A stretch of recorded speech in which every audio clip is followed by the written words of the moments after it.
Bienvenidos a Rockstars del Dinero, en donde estamos descubriendo que hacer dinero no es magia negra, hacer dinero es una ciencia. Hay una fórmula para crear y hacer crecer el dinero y en este programa la ponemos en práctica para convertirnos juntos en Rockstars del Dinero.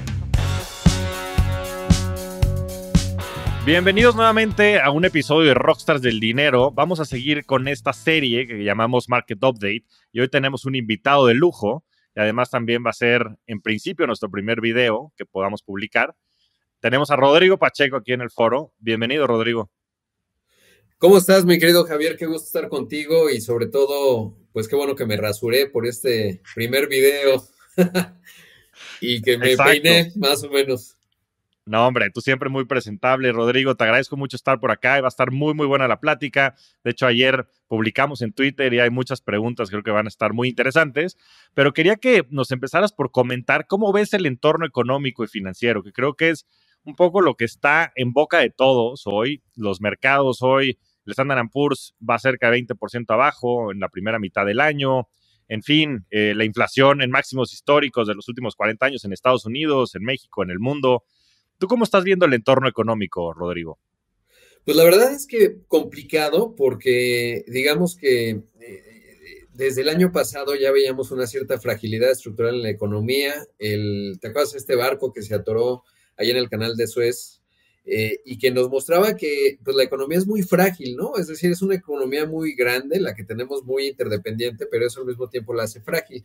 Y eso ya nos anticipaba, esta fragilidad, que estamos sujetos, pues, digamos, a que cualquier punto o eslabón de esa economía nos puede generar olas importantes.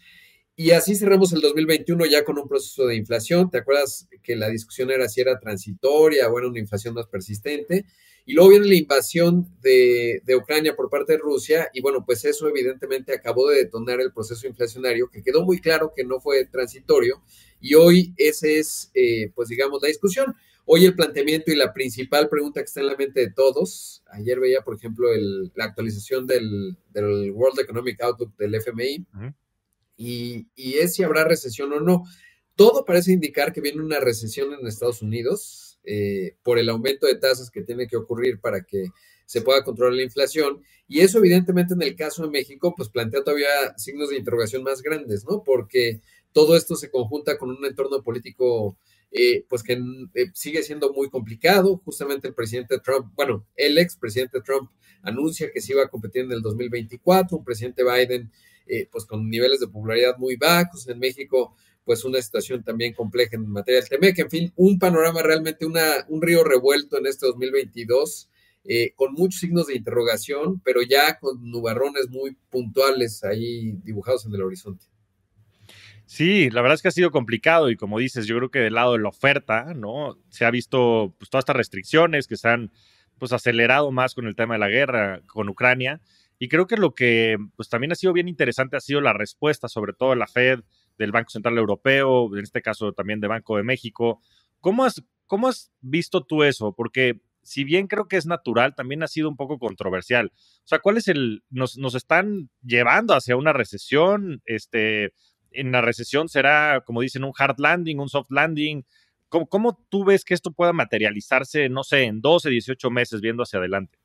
Sabes que no tengo la bola de cristal, ojalá, no, ya sabes, pero como se ve el panorama, bueno, primero decir que sí hay una crítica a Jerome Powell y recordar además, porque luego nos centramos en las grandes figuras, ¿no? Digamos, Christine Lagarde en el Banco Central Europeo, en Estados Unidos, Jerome Powell, y recordar que son órganos colegiados, ¿no? Es un comité de mercados abiertos en el caso del FED, distintas FEDs, entonces eso es un apunte importante, pero sí que fue muy tímido, ya hay varios análisis, incluso leía uno muy bueno de Ben Bernanke, que fue digamos, pues el que lidió con la crisis 2008-2009 como banquero central, después vino Janet Yellen y luego ya Jerome Powell, y decía, lo que le ocurrió a Jerome Powell es que cuando era miembro del Comité de Mercados Abiertos, no sé si te acuerdas del tantrum en 2013, que fue cuando el Fed dio una señal de que iba a empezar a subir las tasas, los mercados fueron al sur, y eso cimbró a Jerome Powell al interior del Fed. Entonces, esta vez en 2021 fue mucho más reticente, digamos, a empezar a decir, oye, esta inflación sí puede ser transitoria, vamos a combatirla rápido y temprano, y eso hubiera ayudado, digamos, a mandar la señal y quizás lo hubiera controlado. Eso por un lado, ¿no? En cuanto al papel del Fed. Pero hay otra parte, justo preparándome ahora para nuestra conversación.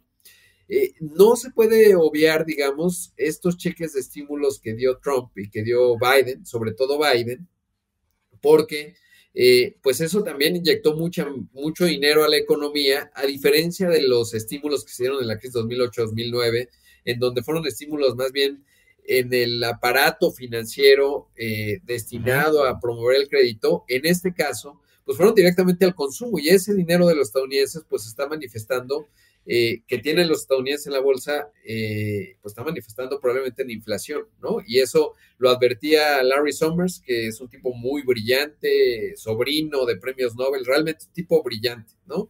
Fue obviamente también secretario del Tesoro. No es de la Fed porque, pues no sé, porque políticamente no le tocaron buenos tiempos, pero un tipo brillante y él advertía desde que empezaron los estímulos que podía detonarse un proceso inflacionario y ahora es multicitado, ¿no?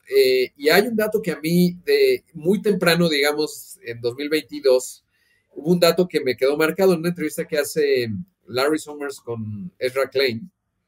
Dice, a ver, estudiando la historia económica de los Estados Unidos en los últimos 75 años, cuando tienes una tasa de desempleo por debajo del 4% y una inflación por arriba del 4%, la posibilidad de que tengas una recesión es de 50% al siguiente año, es decir, estamos hablando de 2023, y de 75% en los siguientes 2 años.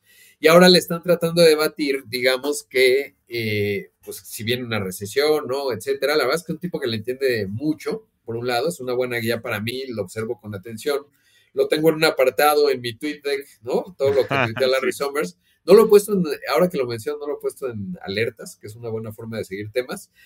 Y eso por un lado. Y lo otro es que claramente estamos yendo a un escenario de mucho mayor fragilidad. Y ahí me voy no tanto al tema económico, sino geopolítico. Ayer que veía el World Economic Outlook y como estaba, digamos, estoy medio de vacaciones, pues lo estaba viendo con mucho más calma.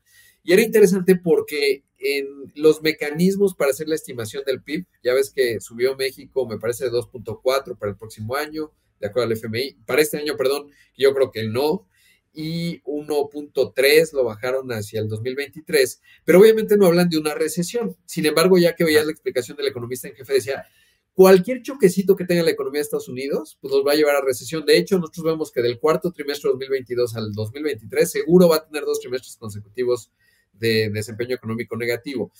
Desde el punto de vista del mecanismo de análisis económico no lo puedes estimar, pero para mí es muy evidente que la fragilidad del mundo, digamos, siempre hablo, a veces doy conferencias y hablo de los famosos cisnes negros, ¿no? Hechos de poca probabilidad, gran escala. Y en algún momento del año pasado planteaba que estábamos en un escenario de hielo delgado para cisnes negros. Es decir, el mundo con la pandemia se desarticuló. Se empezó a desarticular, en mi opinión, desde 2016, lo platicamos creo que la vez pasada. Sí, sí, sí. Y ahora, con la pandemia se ha desarticulado aún más y vamos a ver hechos inéditos, ¿no? Hechos inéditos como que cuando tienes un proceso de alta inflación en países como Egipto, la última vez que habíamos visto un incremento de precios de los alimentos a nivel mundial, Egipto tuvo la primavera árabe y cambió el panorama del Medio Oriente.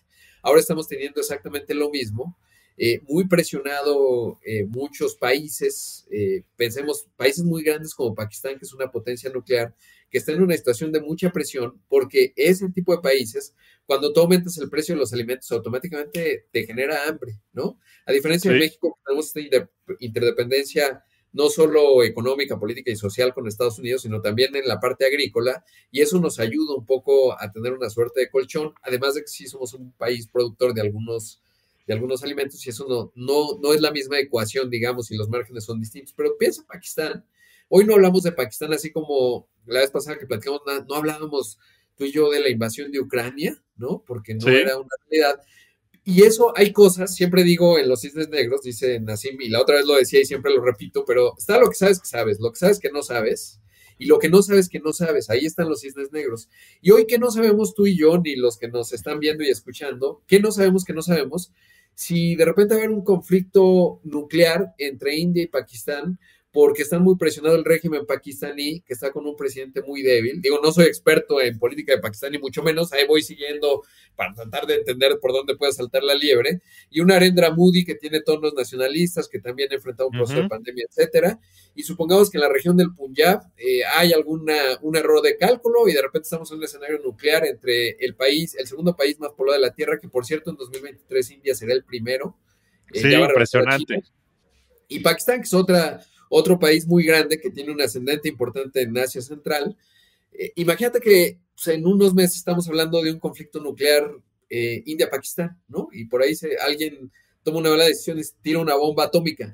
Nos cambia el panorama totalmente. Y esa fragilidad, que simplemente es un escenario ahí que planteo, está el tema de Taiwán, en fin, muchas fragilidades geopolíticas, pues nos puede llevar a una economía que hoy la discusión que estamos teniendo, si viene la recesión y si es un hard o soft landing, o un aterrizaje suave o fuerte, pues puede ser fuerte y ya con otros parámetros. Y lo que, digamos, un poco me preocupa es esta fragilidad hacia la que se está moviendo el mundo como consecuencia de este proceso inflacionario que va a exacerbar el tema social, ¿no? Porque eso suele ser la inflación, sin considerar los temas políticos México 2024, Estados Unidos 2024, etcétera.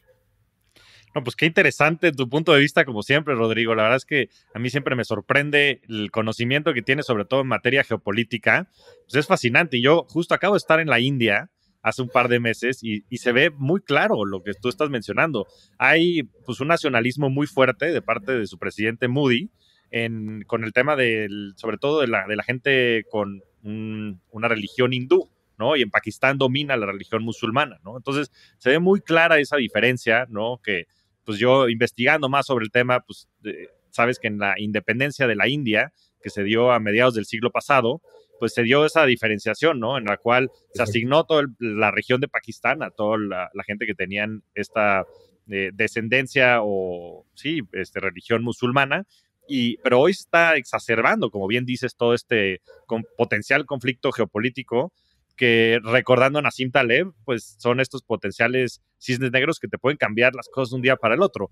Y sin salirnos de la región, porque también era parte del tema, está Sri Lanka, ¿no? Que Sri Lanka ya fue el primer país que, pues derivado de esta fortaleza del dólar y de toda esta disrupción de las cadenas de suministro, pues ya pues voló en pedazos, ¿no? Ya se levantó el pueblo por justo falta de alimentos, o sea, se están disrumpiendo estas cadenas de suministro, están generando muchos problemas y no nos vayamos muy lejos, países importantes como Alemania, ¿no? Que dependía mucho del gas y de todo el suministro también de energéticos de parte de Rusia y otras partes allá de Europa, también están sufriendo mucho, ¿no? Y los precios, sobre todo al productor, ¿no? A los productores de distintos insumos, están subiendo de manera catastrófica y eso obviamente está generando, pues teniendo energéticos caros, pues los energéticos le pegan a todo, ¿no? Le pegan también pues a los alimentos que se producen, le pegan a absolutamente todo. Entonces, ¿tú crees que la pregunta puntual aquí es, digo, obviamente tener muy presentes los signos negros porque pueden cambiar el panorama de un momento a otro, como bien comentas,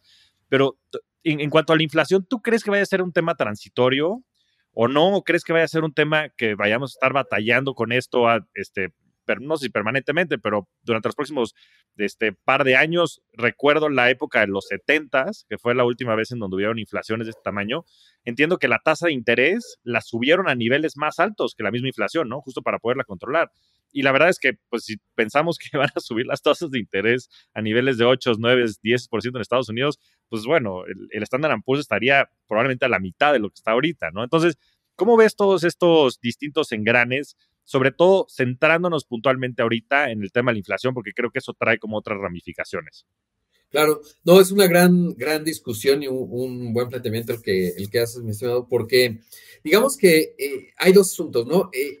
Sí decir que la crisis, digamos, o la inflación de los 70 del siglo pasado y del principio de los 80s, llega Paul Volcker como presidente del Fed, y entonces, pues, no habían dominado a la inflación a lo largo de toda la década del 70, ¿no? Ya para el 80 sube exageradamente y Paul Volcker sube la tasa de referencia, si no mal recuerdo, a 20% y lleva a Estados Unidos a una recesión, un desempleo que fue más alto, eso es un gran dato, que el desempleo de la crisis 2008-2009, ¿no? Lo llevó por ahí del 13%, wow, bueno, arriba del 10% seguro, ¿no? Entonces, bueno, ese por un lado, ¿no? Ese es el planteamiento. Y tenías un escenario en donde muchos países como México, por ejemplo, le tocó a de la Madrid la inflación más alta histórica en México, ¿no? Que es de más de 150%. Entonces, sí decir que la inflación de la década del 70 y principios de los 80 del siglo pasado no es la inflación que estamos teniendo hoy. ¿Por qué? Porque hay un buen planteamiento, no me acuerdo si lo hace Paul Krugman, que Paul Krugman hay que leerlo, o sea, es tipo, obviamente, premio Nobel muy brillante, pero de repente tiene ahí sus criterios políticos también muy fuertes. Pero sí es algo interesante. A ver, en el 70, o sea, la inflación que se tuvo en ese entonces, además la OPEP había frenado la producción de petróleo y eso, ¿te acuerdas? Ahí nació Mad Max, ¿no? La película. Por eso es Ya. que eran los traumas de los 80, porque decían, nos quedamos sin gasolina y te acuerdas que van estos trailers en el desierto Sí, y sí, todo lo sí. más valioso es la gasolina y tal, pues viene de ahí, ¿no? Esa, o sea, Ya. las películas reflejan mucho nuestras aflicciones psicológicas, ¿no? De momento, bueno, eso no está ocurriendo hoy. ¿Por qué? Porque el Banco Central de Estados Unidos, el Fed, era mucho más débil. Nixon había presionado a su banquero central, estaba la guerra de Vietnam. Desde Lyndon Johnson habían presionado al banquero central para que no pues, hiciera mucho ruido en las tasas. Y no tenías un banco central tan afirmado como es el Fed hoy, ¿no? O en Ya. el caso de otras economías, México, pues no teníamos banco autónomo. O sea, en ese entonces era José López Portillo que decidió nacionalizar a la banca, ¿no? Pues no entendía absolutamente nada, nadie entendía mucho. Y entonces, pues aquello, nosotros no tenemos un banco central, o sea, en México en la crisis de la inflación de los 70s, 80s, pues no había una discusión de banco central, era ver si el presidente pues era lo suficientemente sabio, que obviamente, claramente no lo fue, y hacía algo para tratar de controlar la inflación. Entonces, sí es una situación muy distinta, ¿no? O sea, no es el mismo Ok. proceso inflacionario. Por eso se les acumuló y tuvo que llegar Volcker a hacer esa salvajada, que no había de otra, y la controló durante los siguientes 40 años, ¿no?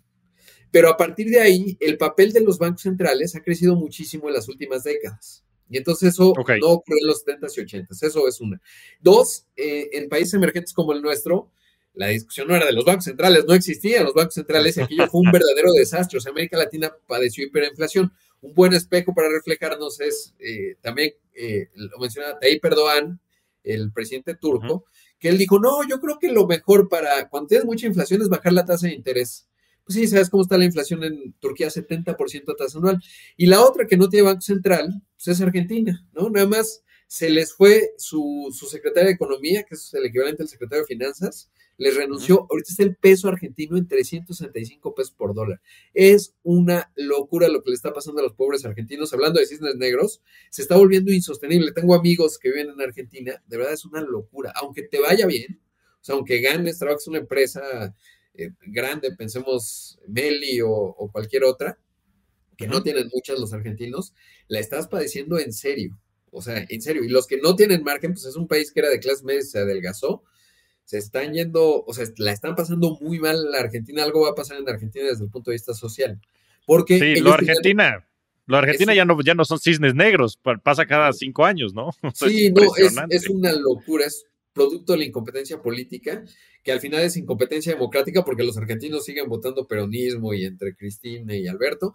Pero el hecho es, todo esto para decirte que la inflación de los 70s y 80s no es la misma que la que estamos padeciendo hoy. ¿Eso qué quiere decir? Que el aumento que pueda hacer el Fed, o sea, si hay la oportunidad de que sea un aterrizaje medianamente suave, ¿no? O sea, no Ok. tan dramático como el que vimos en los 80s. Mi única preocupación, y regreso al tema de los cisnes negros, es que el mundo se puede desajustar de manera más dramática y entonces íbamos a entrar en un escenario en donde no va a ser necesariamente el tema de la inflación, sino el tema de una crisis económica detonada por múltiples factores que hoy no son tan visibles. Pero temas como el cambio climático, por ejemplo, sí lo veo como un Ok. escenario que además es inflacionario, ¿no? Porque si quieres hacer la transición a energías renovables, que en eso estábamos antes de la pandemia, se mantuvo todavía en la pandemia, pero luego la invasión de Ucrania, pues te mostró los límites de la realidad, ¿no? Y estás viendo a Europa, ahora que hablamos de Alemania, que está regresando a reactivar o a utilizar carbón y a regresar a las energías fósiles. ¿Por qué? Porque la transición hacia a renovables, pues es inflacionaria. Tienes que montar Mm. quitar, digamos, un montón de infraestructura de hidrocarburos para irte a las renovables y eso cuesta un montón de dinero. Y en un momento de crisis, pues hay que ver si te avientas el asunto inflacionario que eso implica, más la dependencia que evidentemente pues llegamos tarde.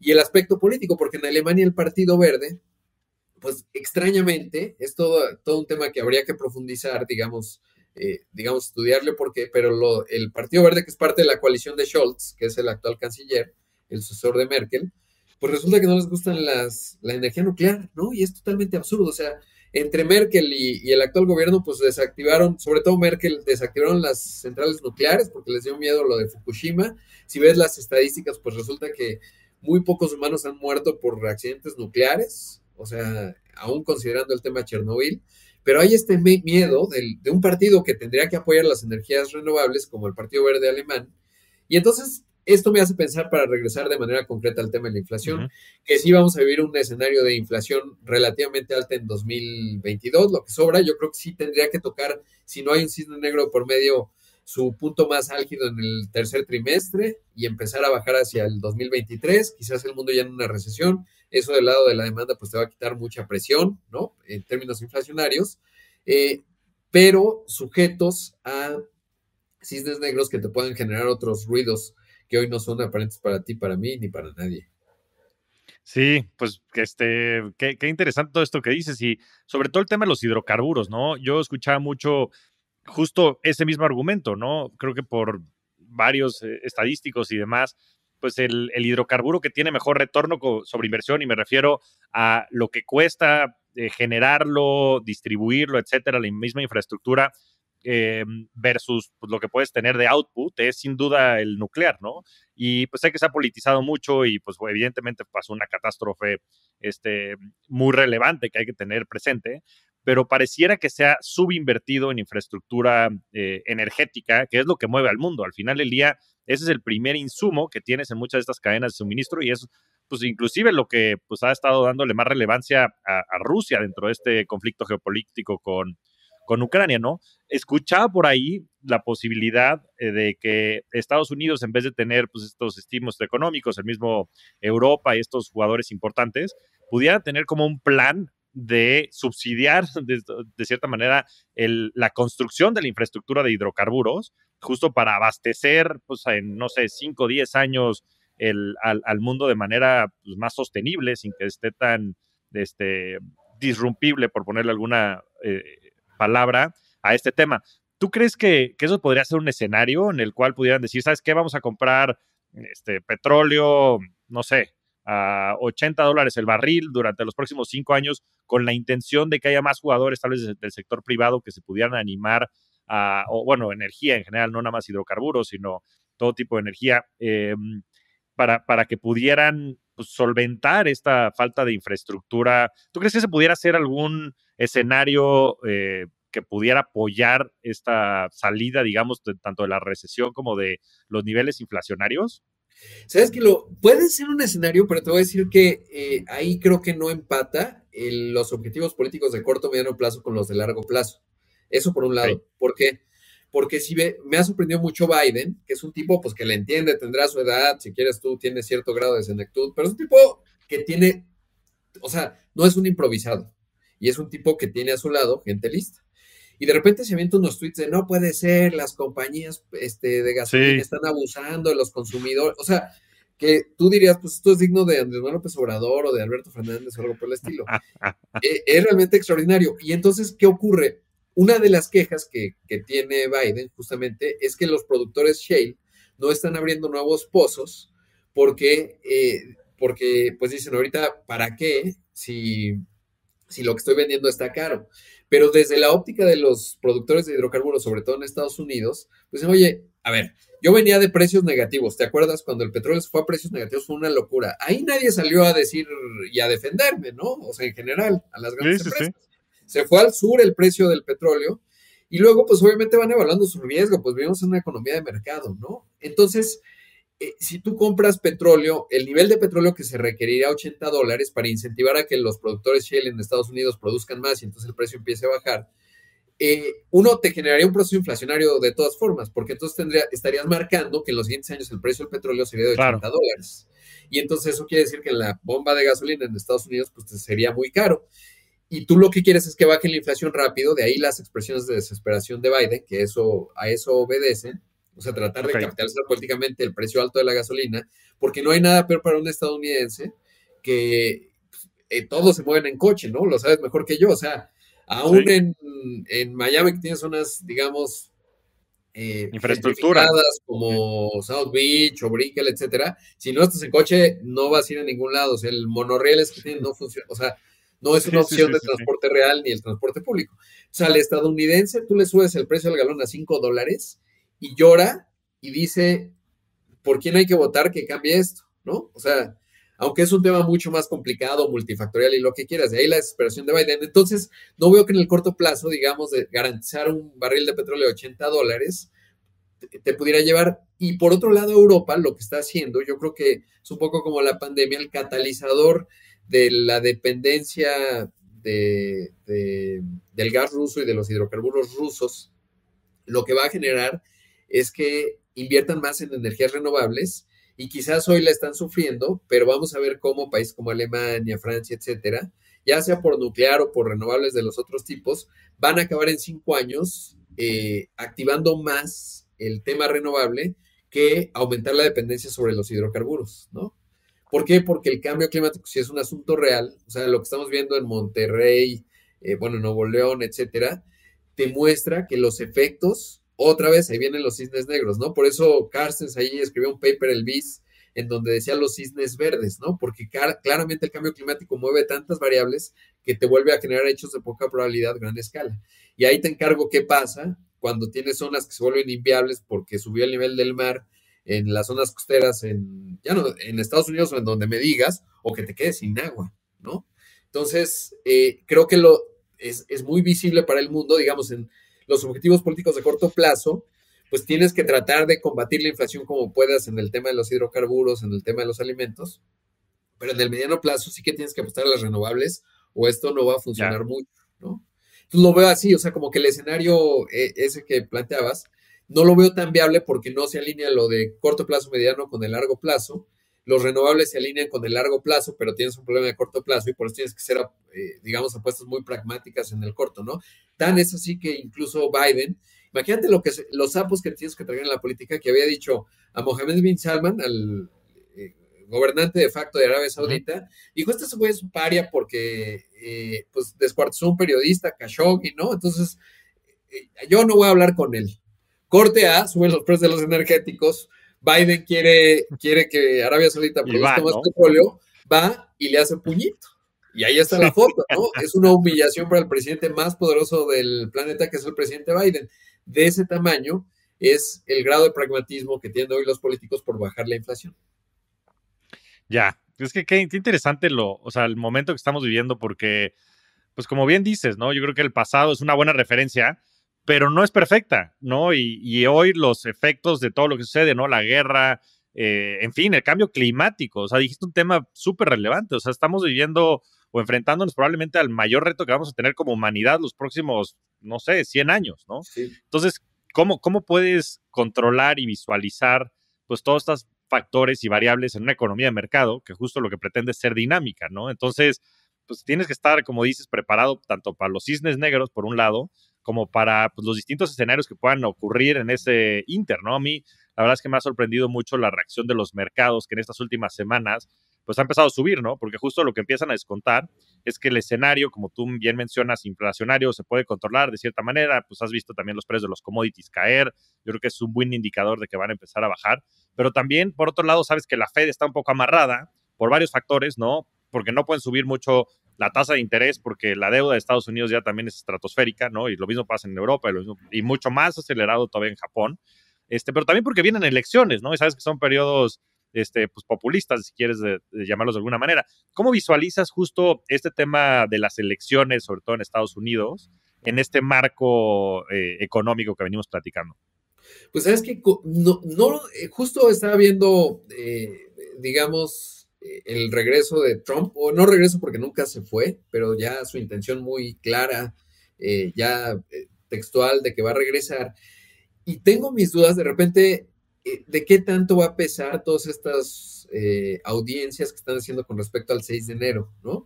De repente leo editoriales del Wall Street Journal o de medios relativamente, dirías, de derecha o que estarían en el campo de Donald Trump y no son muy favorables a él.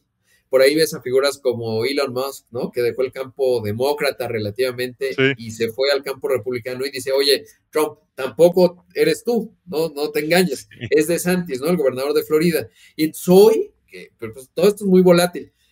Parecería que la competencia del lado republicano será DeSantis Trump. Trump, ¿no? Claro, vuelvo a lo mismo, hacer predicciones y la bola de cristal política es imposible. ¿Por qué? Porque si a mí me hubieras preguntado en 2010, por lo menos para mí, ¿no? Si a mí me hubieras dicho en 2015, oye, ¿tú crees que ese payaso del reality show, acosador de mujeres, que no paga impuestos, va a ser presidente de los Estados Unidos? Te hubiera dicho, no creo. No hay Y si me manera. hubieras preguntado en el 2007, oye, ¿tú crees que un presidente que se llama Barack, que se apellida Hussein, que es afroamericano, va a ser presidente de los Estados Unidos? Te hubiera dicho, no, la verdad, a ver, Javier, seamos francos. O sea, hay cisnes negros y lo que tú quieras, pero poco probable. Sin embargo, pues lo que hemos visto es un montón de sorpresas, ¿no? Entonces, la verdad es que no me siento apto para determinar qué va a pasar. ¿Qué puedo ver? Tienes al presidente Biden muy débil. No veo cómo va a lograr revertir, digamos, eso en la elección intermedia, ¿no? Me quiero poner a leer un poco más, digamos, porque veía que a lo mejor no la tienen tan perdida y cuál es la dinámica de las elecciones. Es más de legisladores y de distritos que de Ujú. grandes temas nacionales, pero es muy claro, habría que ver la correlación, voto del partido en el poder y alta inflación. Y ahí hay datos, ¿no? Y casi estoy seguro que pierdes lo que puedas tener. Y Claro. entonces eso nos lleva a que vas a tener un Congreso de mayoría republicana, un presidente Trump que es inédito, que si se logra llevar la candidatura demócrata, pues tiene un montón de posibilidades. De hecho, me parece peligroso, y decir de negro nuevamente, si a través de las investigaciones judiciales sacas a Trump de la ecuación, porque entonces estás hablando de riesgos importantes, en mi opinión, de guerra civil, que los vimos en la elección con el 6 de enero. Sí. ¿Por qué? Porque si tú una amplia parte del electorado estadounidense le dices, tu candidato te lo quité, ni siquiera va a estar en la boleta, las salidas son otras. Y por otro lado tienes demócratas que también están muy enojados por todo este tema del aborto, que también están viendo que las instituciones no están respondiendo a sus principales necesidades. Y cuando las instituciones democráticas no te están dando la respuesta que necesitas, los caminos son otros. Y en un escenario tan polarizado es mala idea. Entonces, más nos vale a todos, y ahí incluyo a México, que Estados Unidos, sus instituciones aguanten como aguantaron y como lo han hecho, y es la democracia más antigua del mundo, etcétera. Es un país muy admirable en esa parte, porque la democracia te da la posibilidad de reconstituirte y corregir, ¿no? Y entonces mi escenario, digamos, en eso es que, pues ojalá, desconozco a DeSantis, también tengo que estudiar más de qué propone, cómo está, ¿no? O sea, digamos, cuáles son los elementos, pero ojalá que Estados Unidos, pues digamos, siga teniendo una democracia, que Trump siga en la ecuación desde el punto de vista legal. Entiendo que no es fácil, hace poco escuchaba un podcast de uno de los fiscales y decía, no, pues no está sencillo porque es que es comprobable, o sea, la discusión jurídica es muy distinta, pero si tú quitas a Trump de la ecuación desde el punto de vista político, generas un problema importante, porque hay una serie de electores. Nada más recordar que Texas, que es la segunda mayor economía de Estados Unidos y que es uno de los estados más poblados, el Partido Republicano en Texas dijo que la elección de Biden fue ilegal. Es toda una señal, ¿no? Porque te estoy diciendo, el presidente Biden es ilegal. Y eso quiere decir que hay toda una beta ahí muy rentable políticamente que va a apostar a eso. Y a eso va a apostar Trump. Y eso es un gran riesgo. Y eso me preocupa. Sí, pues como decía, ¿no? Yo solo sé que no sé nada, ¿no? Y hay que Exacto. estar Pero preparado. esperemos que Estados Unidos, que la verdad, pues lleva ahí más de 200 años con su sistema, con muchos errores y muchas cosas que se van corrigiendo, pues ojalá aguante, ¿no? Pues nos conviene a todos. Sí, no, yo creo que Clara, una buena muestra de eso bastante tangible es todo el tema de Trump, ¿no? Yo creo que muchos pensamos que pues, se podían venir abajo, pero nos dimos cuenta que las instituciones y demás son muy fuertes y relevantes, sobre todo en ese país, ¿no? Y bueno, estoy seguro que saldrán sorteando esto como lo han hecho en el pasado, pero sí, evidentemente, todos estos distintos vectores de los cuales hablas pues son temas bien relevantes a tomar en consideración porque pues implican probablemente turbulencia, ¿no? Sobre todo en los mercados financieros y en todo el entorno, como dices, geopolítico, inclusive también dentro del mismo Estados Unidos. Creo que va a ser bien interesante pues estar muy pendientes de cómo se va desarrollando todo esto. Ahora, ya por último y antes de pasar a las preguntas, Rodrigo, te quería preguntar, pues ya de manera tangible, ¿cómo crees que esto se pueda materializar en los mercados financieros? Ahorita el Standard & Poor's anda por ahí de 3,900 puntos. Bueno, la Bolsa Mexicana de Valores, cerca de 46,000 puntos. En fin, ¿cómo crees que todas estas manifestaciones se puedan representar, no nada más desde el punto de vista económico, ¿no? O macroeconómico, por llamarlo de alguna manera, sino pues también, obviamente, los consumidores están sufriendo, ¿no? Como decías, en Estados Unidos con el tema del precio de la gasolina, pues los precios de todos los alimentos, pues bueno, en México ni se diga, pues en algunos otros países como en Sri Lanka y demás, pues ya están tronando. Y eso creo que es representativo porque las cadenas de suministro creo que se pueden comprometer aún más. Entonces, tú, y sé que no tenemos una bola de cristal y por supuesto que nada de lo que digamos aquí es recomendación de inversión, no estamos capacitados para hacerlo, pero ¿cómo visualizas que esto se pueda desarrollar, pues, no sé, en los próximos 6 meses, en lo que resta del año y tal vez hacia 2023 en cuanto a los mercados financieros puntualmente?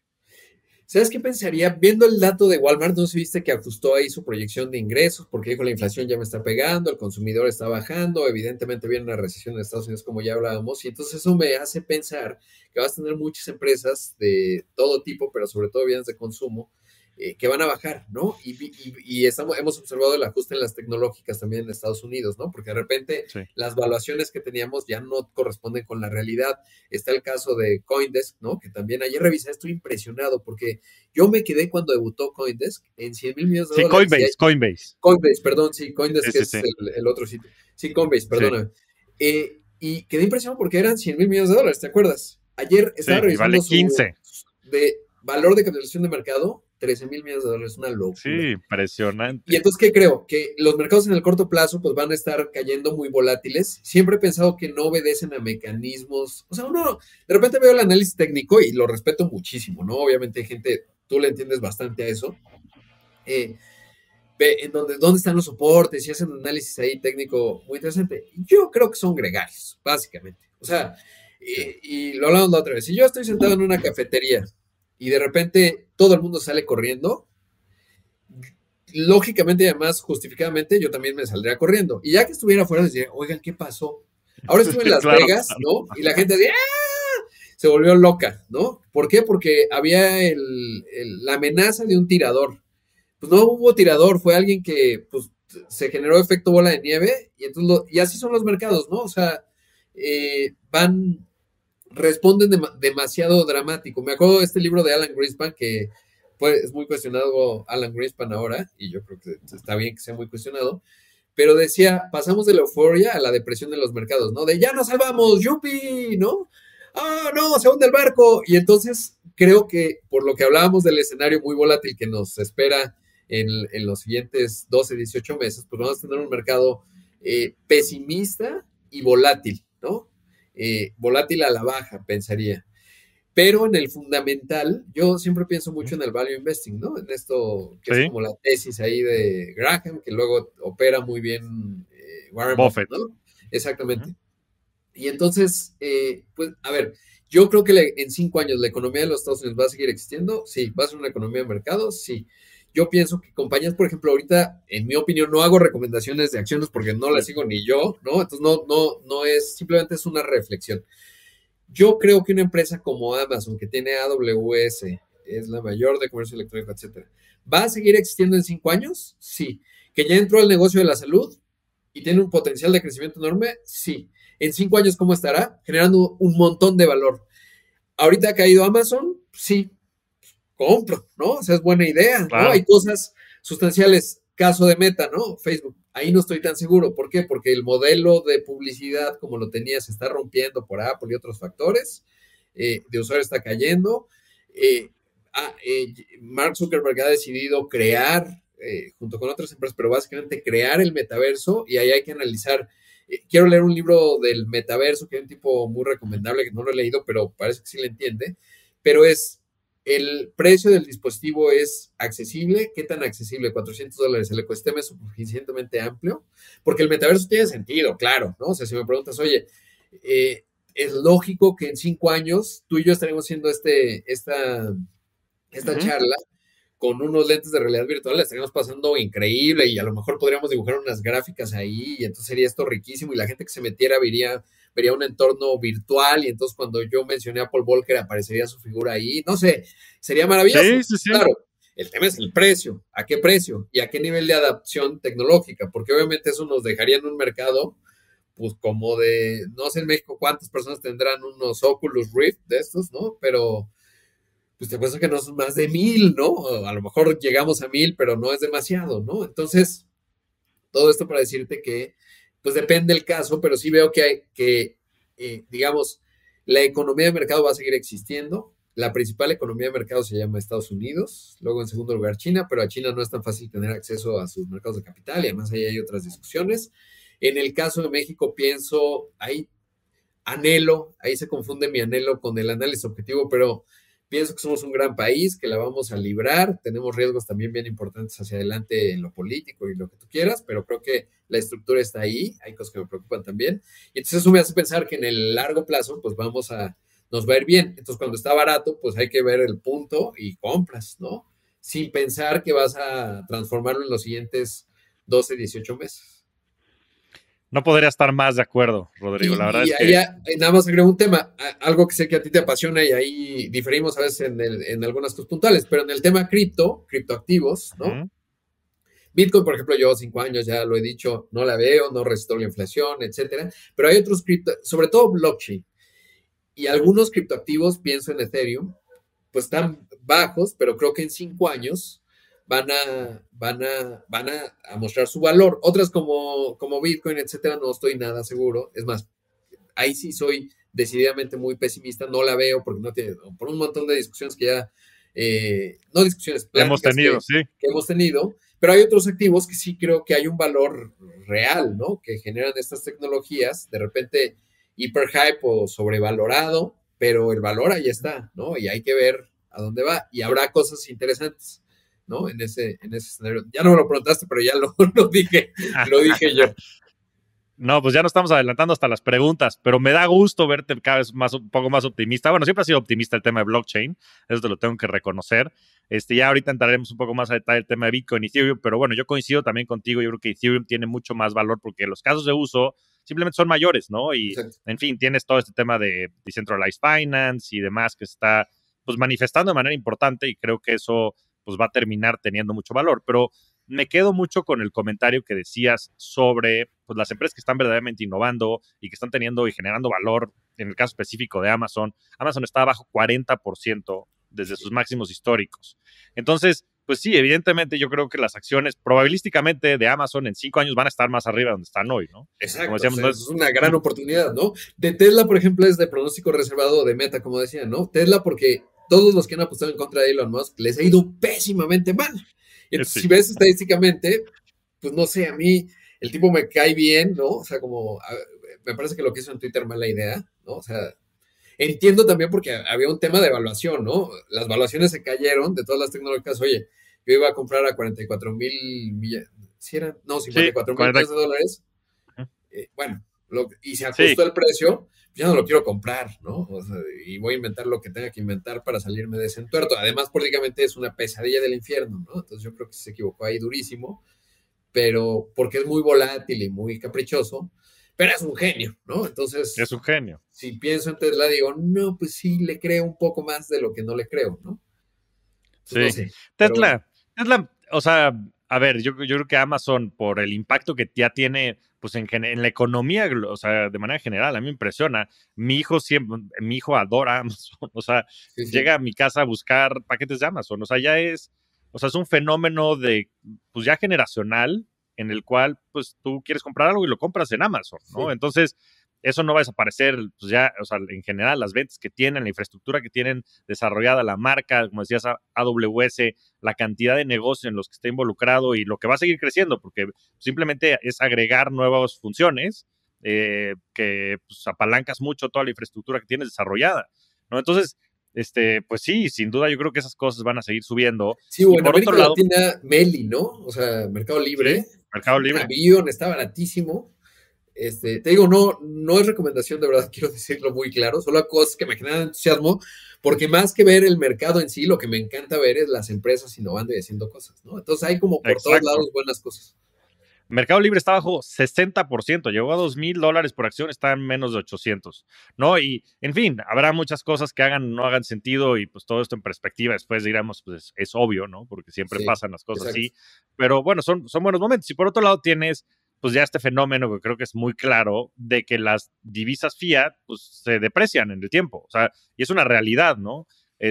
No por eso, pero bueno, eso creo que se comprende de manera general, ¿no? El dinero vale menos con el tiempo, pues por el tema, no nada más, o sea, sí de la inflación de manera muy tangible, pero también pues de la cantidad de dinero que se imprime y en fin, pues pues el mecanismo, esto lo habla mucho Ray Dalio en su último libro, Ajá, el de Changing World Order, ¿no? O sea, exacto.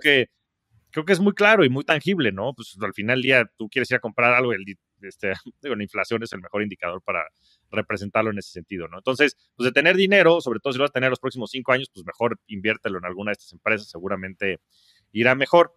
Entonces, con esto, si quieres, pasamos a las preguntas que además vienen mucho al caso.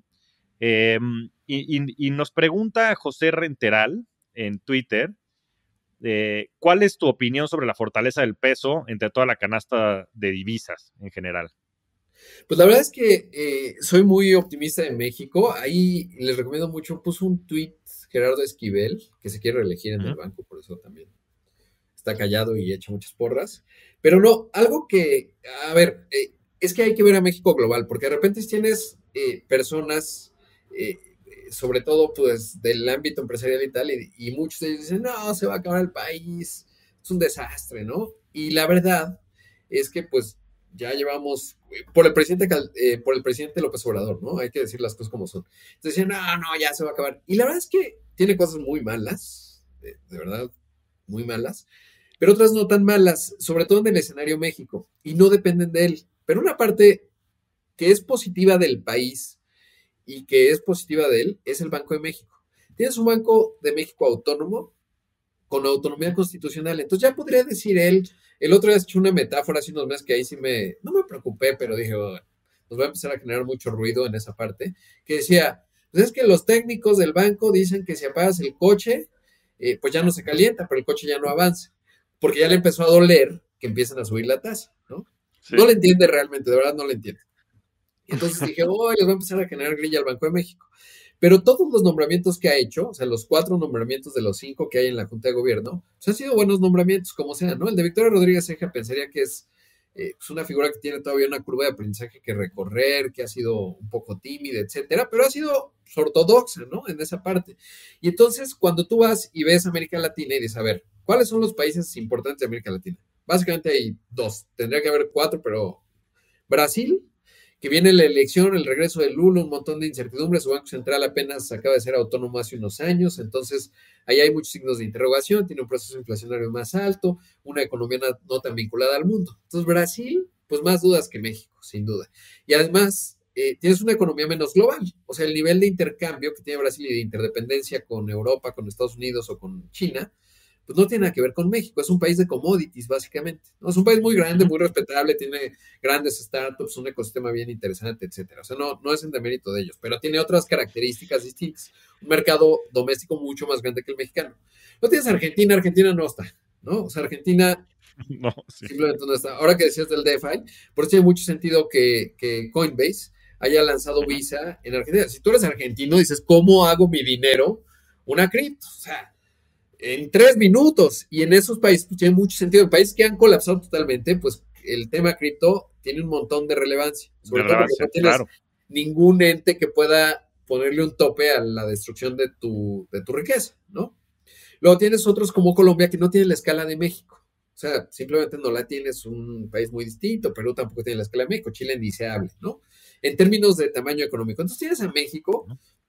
un país grande, la decimo primer mercado de consumo, decimo segundo, a lo mejor hemos caído, la decimoquinta, decimosexta mayor economía del planeta, que cuando vas a volteas a ver a otros mercados emergentes, ¿cuáles hay? Turquía pues, es un desastre de proporciones épicas, ¿no? Turquía es una suerte Sí. de México que conecta, hace la manufactura de Europa, particularmente Alemania, migran un montón de turcos a Alemania, conecta al Medio Oriente y a Asia Central con Europa, por eso es tan importante desde el punto de vista diplomático, tiene un ascendente en Siria, lo que tú me digas, pero pues tiene a Tayyip Erdogan y aquello es un desastre. Tienes países muy poblados y grandes como Pakistán, punto de PIB per cápita no tiene punto de comparación. Otros que está bien interesante el caso de Indonesia, que ese probablemente Ujú. nos va a rebasar, ¿no? Que económicamente lo han hecho bien consistentemente.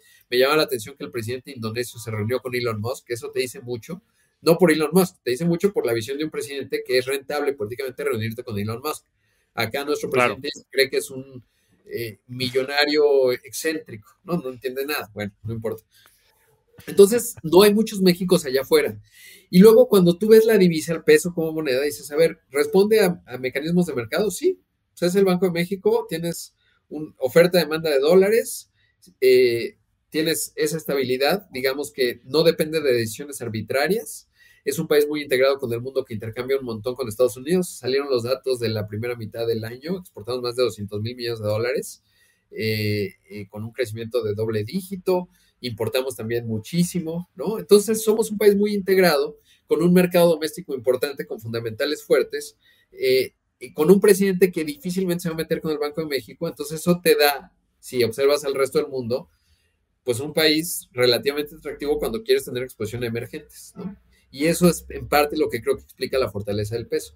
No es que México esté bien, es que el mundo está mal, ¿no? O sea, los emergentes con los que nos podemos comparar, porque si Brasil Ya, lo hiciera muy bien y Argentina no estuviera en esos problemas históricos y Colombia fuera una cosa refulgente que surge una, aunque no tuviera la escala junto con Perú, pues entonces México ya no se vería tan atractivo. Pero es que no hay muchas opciones, ¿no? Y Turquía fuera una cosa, eh, pues que va muy bien, pues dirías, ah, no, güey, y Sudáfrica, ¿no? Otros en Nigeria. Pero no, la verdad es que ya que ves emergentes grandes, pues no hay Méxicos. No porque México sea bueno, es porque los demás son peores.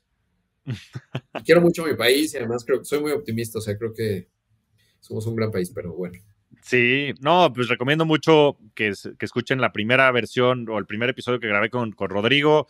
Pues hay un planteamiento muy optimista sobre el futuro, sobre todo a largo plazo de México. Siempre ha sido un optimista y la verdad es que te lo reconocemos porque yo creo que como líder de opinión también es bien importante lo que pones allá afuera y creo que también transmitir ese optimismo, digo, dentro de la objetividad, ¿no? De tu función es algo bien importante. Ahora, una pregunta relacionada, Ismael Virrueta nos pregunta, ¿qué opinión tienes sobre invertir en bonos gubernamentales en este contexto de alza de tasas de interés?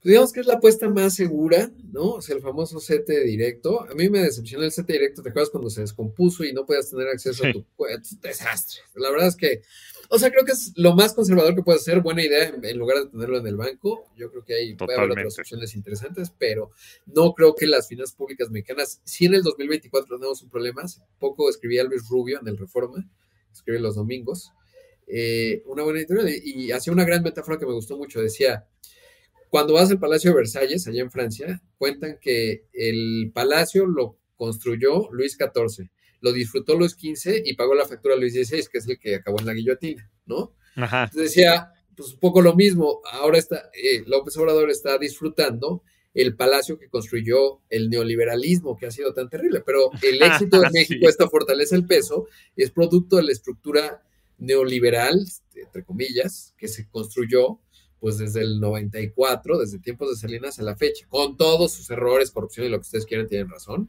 ¿sí? O sea, con un montón de cosas que corregir, pero hay unas ciertas cosas que construimos bien, como el Banco de México, como otras cosas, que pues hoy nos permiten ser un país que, o sea, toda la izquierda en su momento cuando entró en vigor el Telecan en ese entonces decía, ay no, se nos va a acabar el país, los gringos nos van a conquistar. Corte A, hoy somos un país manufacturero del sector automotriz bastante sofisticado, muy exitoso, con muchas cosas que corregir. Pienso que en la nueva fase del TEMEC, con todos sus retos, ojalá no explote próximamente por los cálculos políticos a corto plazo del presidente, yo creo que no. Eh, Pienso marco de referencia a Trump, no porque tenga fe, ¿no? Sino porque pues, con Trump ya, fue exageradamente pragmático, pensaría que no va a ser muy distinto ahora, ya a la hora de la hora. Entonces, pues el país que tenemos vinculados a la mayor economía del planeta, con todavía una población joven, pues tenemos más cosas, digamos, vectores positivos que negativos. Entonces, ya, regresando al tema de los bonos gubernamentales, bueno, eso tiene que ver porque creo que si el palacio, o sea, la factura la va a pagar el sucesor, ¿no? O sea, el que asume el 1 de octubre del 2024, porque se acortó el tiempo, pues ahí sí va a tener unas finanzas públicas bastante más presionadas, ¿no? ya.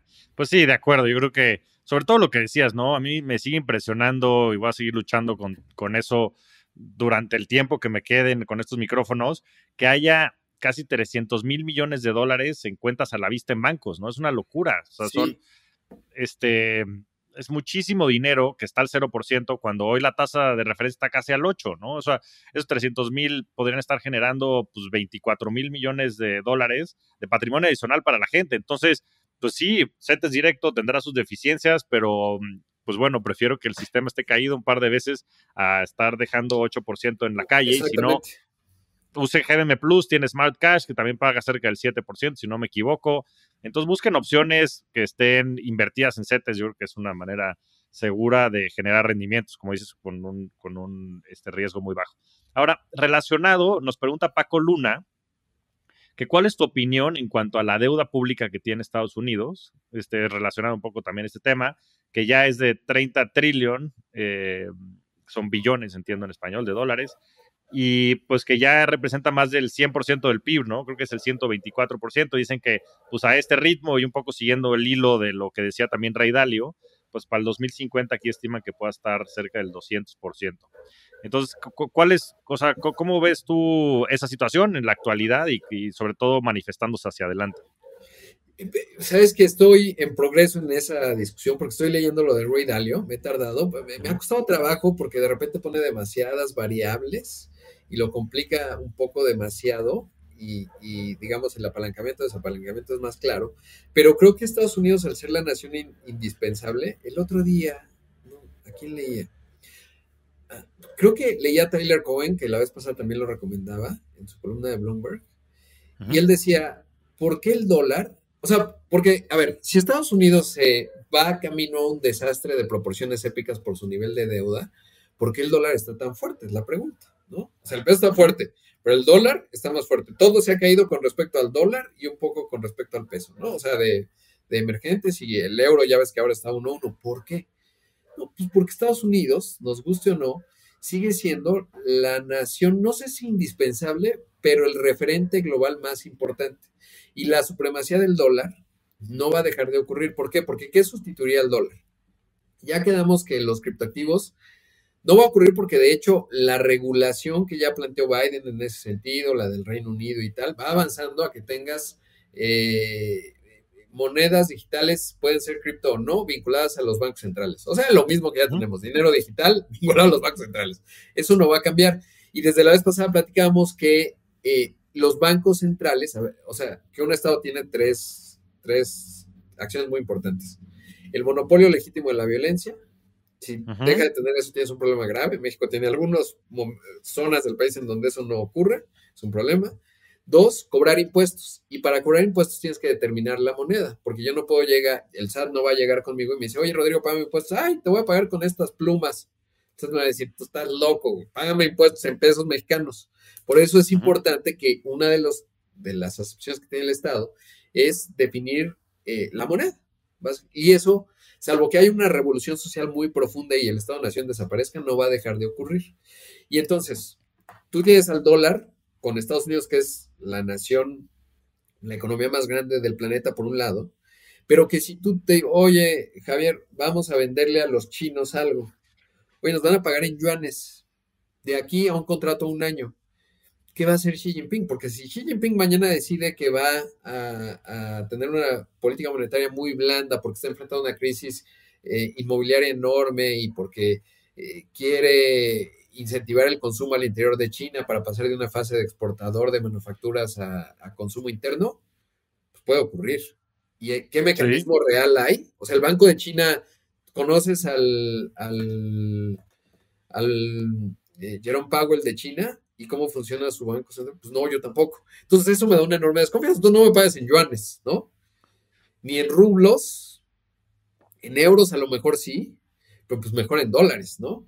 Y entonces la supremacía del dólar no se va a ir a ningún lado, por eso es su fortaleza. Dos, pues digamos, las instituciones que más pueden aguantar con todos los riesgos y que ya demostraron, ya están relativamente curtidas un poco y ojalá, por eso digo que Estados Unidos tiene que aguantar o esto se deshace. Y me refiero al orden global como lo conocemos. Y es que como no hay un sustituto, pues no es como en la Guerra Fría, ¿no? Que algunos creían, ay, bueno, pues si Estados Unidos no es la opción, es el socialismo, ¿no? Ahora no tenemos una opción muy visible allá afuera, ¿no? Por eso es un tema. Se tiene que ir Sí, construyendo de manera distinta. Más individual es otra discusión. Pero bueno, entonces esa fortaleza del dólar, digamos, explica, pues porque no hay otra nación que tenga esas características como si las tiene Estados Unidos. Y eso no va a dejar de ocurrir de aquí a los siguientes 15 años. Casi lo puedo, es más, le pondría dinero en una apuesta que eso no va a dejar de ocurrir. Porque tiene una serie de estructuras y de cosas que así funcionan. Si eso dejase de ocurrir en Estados Unidos, el resto del mundo es un escenario inédito que no podemos sí, calcular. Y sí, sí, entonces sí. en ese contexto, la gran deuda de Estados Unidos, tengo mis dudas con respecto a lo que dice Roy Dalio, que tiene perfecta lógica, pero al mismo tiempo siendo esa nación, pues Japón tiene una deuda de 180% de su PIB. Todo depende que tus acreedores te digan que les pagues. Sí, siempre se menciona, ay, China tiene un montón de bonos del Tesoro de Estados Unidos, ¿no? De una posición muy grande en Estados Unidos. Si China mañana vende sus bonos del Tesoro, se hace el peor daño económico de la historia, porque ¿quién se los compra? Claro. No hay mercado para comprar esos bonos, entonces el precio se desploma, ¿no? Se va casi a Y ellos cero pierden dinero. y ellos pierden dinero. Entonces es una interdependencia, una simbiosis que no está sencilla. Entonces, ¿quién le va a cobrar a Estados Unidos esa deuda?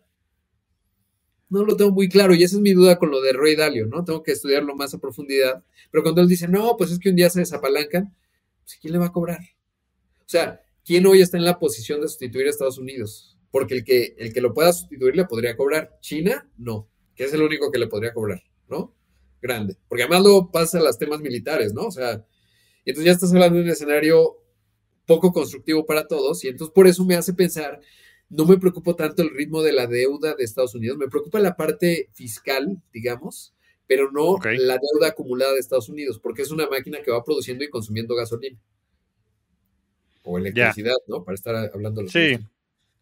yo creo que el tema de la supremacía del dólar es algo muy tangible y como dices, pues ya está muy, pues sí, integrado a la economía global, ¿no? Y existe esta simbiosis que va a ser difícil de reemplazar. Yo lo que agregaría a eso de lo que he podido leer es que justo por esa misma razón del nivel de la deuda es que no pueden subir mucho la tasa de interés, ¿no? Porque pues simplemente no te da, ¿no? Vas Sí, a terminar tronando al se vuelve gobierno inviable, federal. exacto.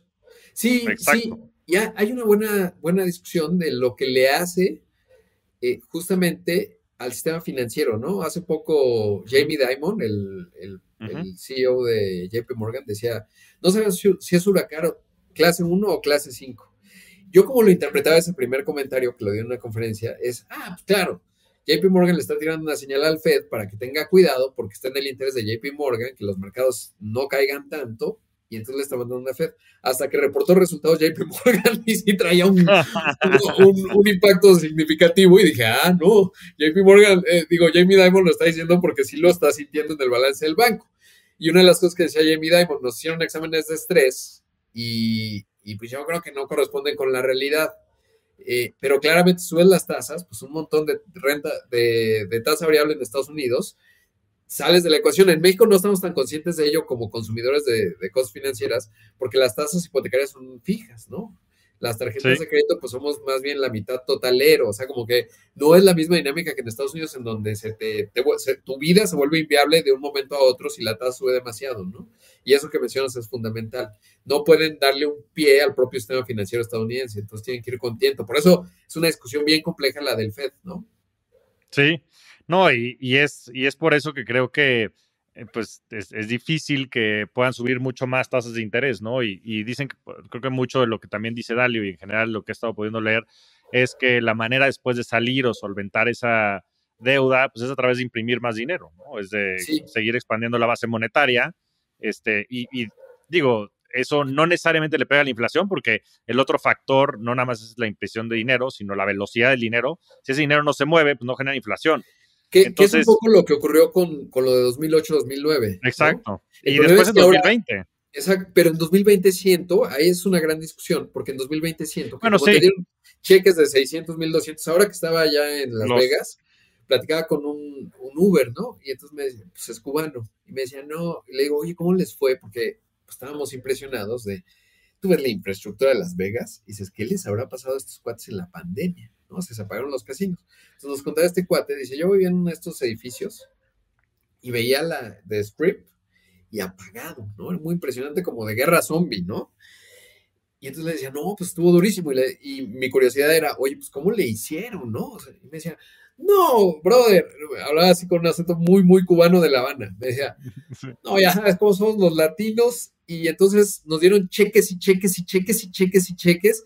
Y le buscabas y te daban más cheques. Y entonces había gente que de repente tenía $200,000 en su cuenta de banco.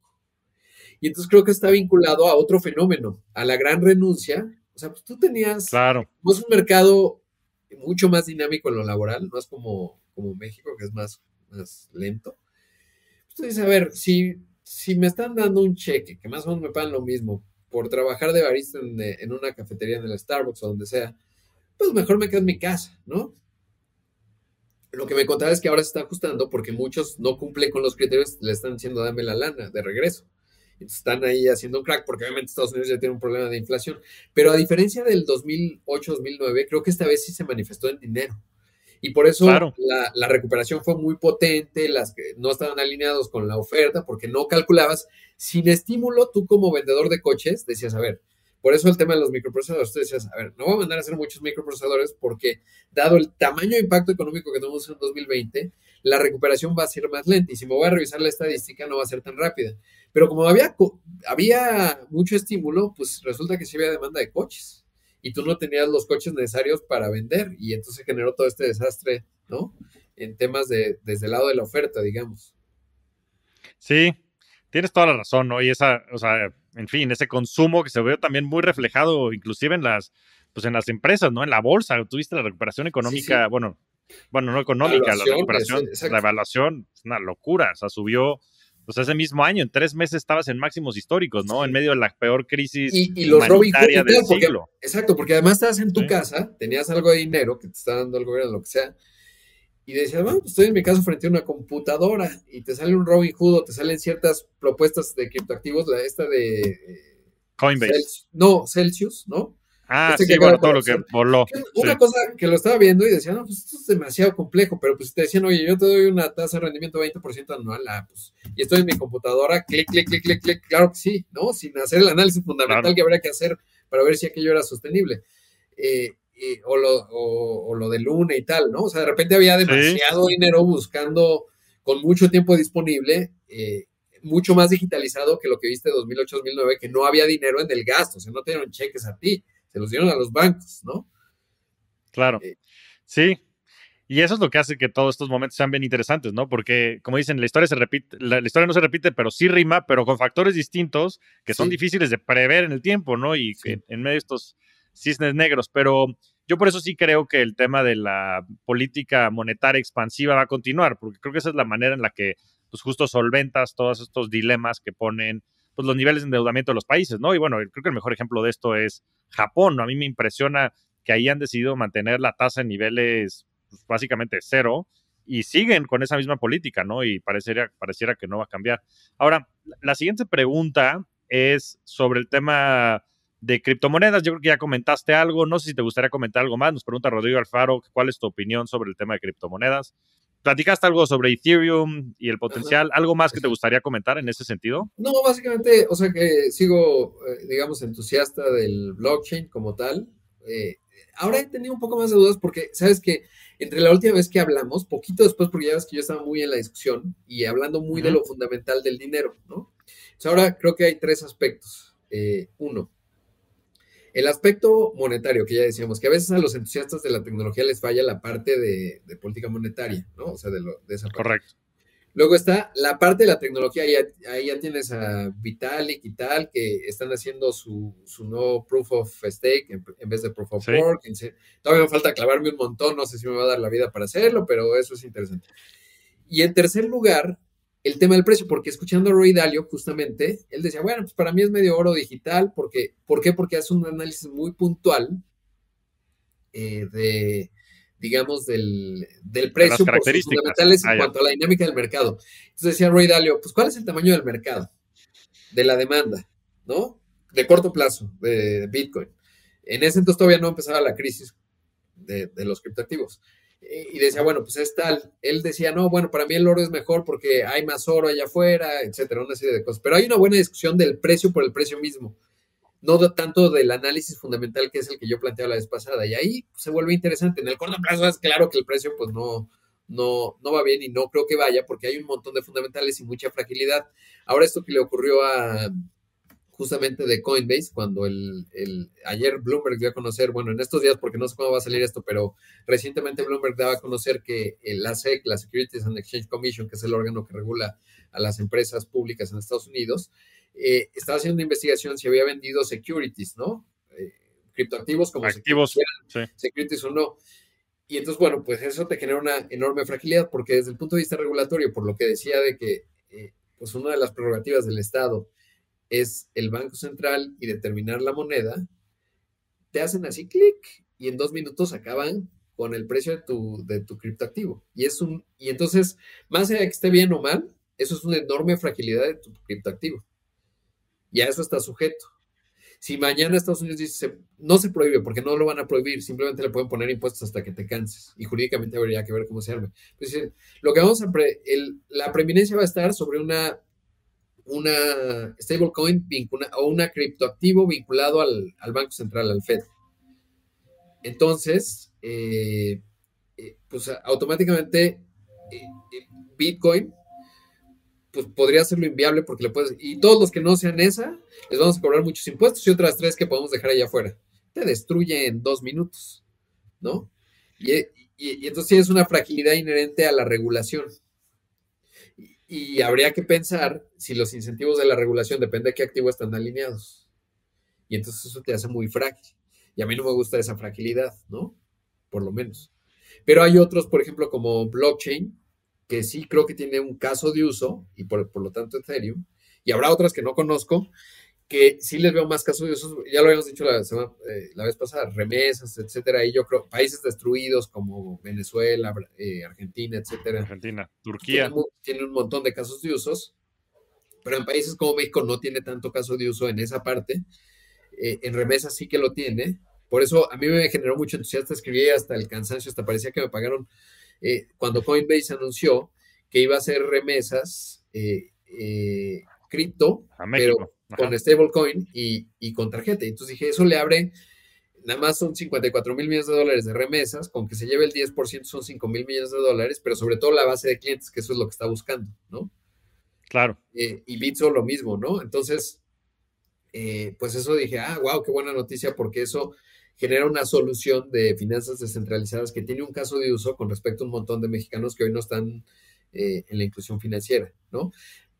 Mi única duda con blockchain es que va pasando el tiempo y los casos de uso no se materializan, porque el otro día había una buena reflexión. Ya llevamos desde Satoshi a la fecha, pues más de 10 años, y si tú ves los primeros 10 años del Internet, digamos, ya cuando era comercialmente viable, del 92 a la fecha, a 2002, ya había habido una revolución. Y en el caso de blockchain todavía no acabamos de ver ese aterrizaje profundo. ¿Por qué? Porque hay un montón de barreras de entrada en donde pueden ser sus casos de uso.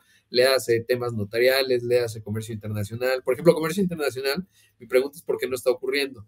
NFTs, ahí yo creo que como arte no lo veo tanto. Mi análisis de NFTs es, para tener validación de que tienes mucho dinero, cada quien busca sus códigos de estatus, ¿no? Entonces unos usan... las mujeres usan bolsas Gucci, ¿no? Que se vea con las 2 Cs, o los hombres también sus cinturones, que es muy común en el sector financiero que los ves, ¿no? En la cultura estadounidense, no, esos no son los validadores. En la cultura estadounidense emprendedora es Teslas, es otras cosas, ¿no? O sea, experiencias, en fin, una serie de cosas. Y en la cultura del criptoambiente, pues son los NFTs, porque dicen, ya llegaste, eres del Ape, no sé qué group. No sí, Bored Ape Yacht Club, sí. Exactamente. Y ya eso valida que tienes ese estatus, ¿no? Entonces es un juego de estatus los NFTs. Ahora, sí. ¿Por qué un Picasso vale 90 millones de dólares? Sí, es muy bonito y Picasso era un genio, el que tú me digas, pero ¿vale 100 millones de dólares un Picasso? Si me preguntas a mí, Rodrigo, por el dinero que tengo, evidentemente no tendría un Picasso de 100 millones de dólares, ¿no? Básicamente no, porque mi validación de estatus no estaría en un Picasso. Mejor lo voy a ver al museo, lo puedo ver aquí en mi computadora en alta definición o lo que yo quiera. Sí. Entonces, ese no es mi validador. Pero lo cierto es que el arte de Picasso, ¿por qué vale tanto un Picasso? Pues porque lo pintó el genio. Y una reflexión que alguna vez tuve, no me acuerdo cómo, es que lo que pasa es que digamos, nuestra existencia es frágil y sabemos tú y yo, en 100 años, probablemente no vamos a estar aquí. No vamos a existir. Somos insignificantes. No, aunque nos convirtamos en el siguiente Mark Zuckerberg, somos insignificantes. Mark Zuckerberg, o sea, Sí, no es dentro de la relevante. existencia somos insignificantes, quien Pero sea. lo que te Elon conecta Musk. y te da vinculación con la eternidad es un genio que creó una pieza que ha trascendido el tiempo. Por eso un Ujú. Leonardo da Vinci, por eso es que Bill Gates, un tipo intelectual, o Ricardo Salinas Pliego, pues les encanta, digamos, buscan su validación porque los conecta con la eternidad. Dices, yo tengo Ya. conexión con el pasado de hace muchos siglos. Y un NFT no tiene ese fetichismo del objeto que te conecta con esa genialidad. Entonces, no sé, cuando pienso en los validadores del arte, si un NFT tiene las características que tiene un cuadro físico, que lo toco y lo tocó el genio. Y hoy Vipi, o como se llama el que subastó en Ujú. 64 millones de dólares, que lo sigo en Instagram y tiene unos Beeple. Beeple bien interesantes, no estoy seguro que me conecta con la eternidad de ese creador, la Ok. imagen digital. Si logro la conexión es digital, entonces el decir que yo tengo el certificado de esa obra no es tan tangible como tener el Picasso en mi sala o poner en mi museo, ¿no? O sea, si tú y yo fuéramos en este calibre de gente que tiene mucho dinero, pues dirías, no, yo como soy muy bueno voy a poner mi museo con toda mi colección de obras, ¿no? Pero en cambio en el NFT no estoy seguro que tiene esa validación. Tiene otros Ya. casos de uso que tienen que ver más con la utilización, pero no con el estatus necesariamente. No sé, Ya. es una pregunta abierta. No, pues es una interesante reflexión. No lo había visto desde ese ángulo. Creo que es interesante también observarlo desde esa perspectiva. Pues excelente, Rodrigo. Ya se nos fue otra vez la sesión. Sí, rapidísimo. Nuevamente, nuevamente una conversación es exquisita. La verdad es que me quedo con muchísimo. Te agradezco muchísimo el tiempo aquí. Espero que también puedas estar regresando de manera periódica. La verdad es que eres un rockstar del dinero. Creo que como tú en el entorno mexicano y global, inclusive, no hay dos por tu conocimiento, obviamente en materia económica, política, pero también por tu conocimiento en materia tecnológica. Te agradezco muchísimo tu tiempo. No, al contrario, yo a ti, me además les recomiendo mucho, me ha gustado mucho, ¿sabes qué? La parte en donde has asomado tu ser, digamos, en todas sus dimensiones, ahí con el diálogo que tuviste con Oso, me parece súper valioso. Y me parece bien valioso que además en las conversaciones que he escuchado de tu podcast, tiene una dimensión más allá de un análisis muy específico, digamos, de los mercados como tal, porque para eso podemos ver todos CNBC Now y Squawk Box, o aquí en México no hay tanta oferta, digamos, tan especializada, pero lo que me gusta mucho es que hay una dimensión humana a todas estas conversaciones y eso lo hace fascinante y por eso yo muy feliz de regresar tantas veces como me invites. Y de No, verdad hombre, muy te agradezco valioso además muchísimo. tu parte humana que también es bien importante y qué bueno. La verdad es que me da mucho gusto y te felicito mucho por lo que has hecho, por lo que has construido y por el valor además de creer mucho en tus ideas. Ya nos estamos echando muchas flores los dos, pero de verdad te creo del camino que seguiste en Bitso, la madurez que requieres para tomar esas decisiones, la madurez personal y la no madurez que seguramente tienes relativo a la que vas a tener en 2 años, ¿no? Y eso también es interesante. Pero siempre, y Es, eso por eso es muy estimulante platicar contigo, porque hay siempre una apertura al aprendizaje y creo que coincidimos los dos en esa parte, en que estamos siempre tratando de entender. Yo no tengo ideas fijas, bueno, algunas sí, porque las trato de ir construyendo, pero si alguien llega y me dice, oye, tu idea es una patraña, digo, no, pues sí, como que es una patraña, ¿no? Y entonces puedo cambiar o espero tener esa flexibilidad para estar siempre en actitud de aprendizaje. Entonces, eso hace que estas conversaciones sean realmente muy, muy nutritivas para mí también. Y espero que para los que nos ven y escuchan. Te lo agradezco muchísimo, Rodrigo. Significan mucho tus palabras. y espero que también así lo perciba todo el mundo allá afuera. Y creo que terminas con una gran reflexión, que siempre tener esa apertura a estas nuevas ideas. Mucho de lo que conversaste durante esta plática fue eso, ¿no? De lo que no sabemos, que hay que tener siempre la antena parada y hay que tener la mente abierta, yo creo que para poder digerir todo esto y para poner en uso, pues, de todo, de nuestras finanzas, pero también de desarrollar nuevas ideas, aplicaciones, productos y servicios que ayuden a la humanidad. Nuevamente, muchas gracias por tu tiempo, Rodrigo. Gracias. Un fuerte abrazo. Abrazo. Fuerte abrazo. Muchas gracias a todos.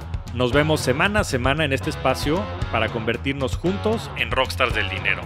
Yo soy Javier Martínez Morodo. Búscame en redes sociales como @JavierMTZMorodo y suscríbete a Rockstars del Dinero en Spotify, Apple Podcast, donde sea que escuches tus programas. Agradecimientos especiales a todo el equipo de producción. Rockstars del Dinero es una producción de Sonoro.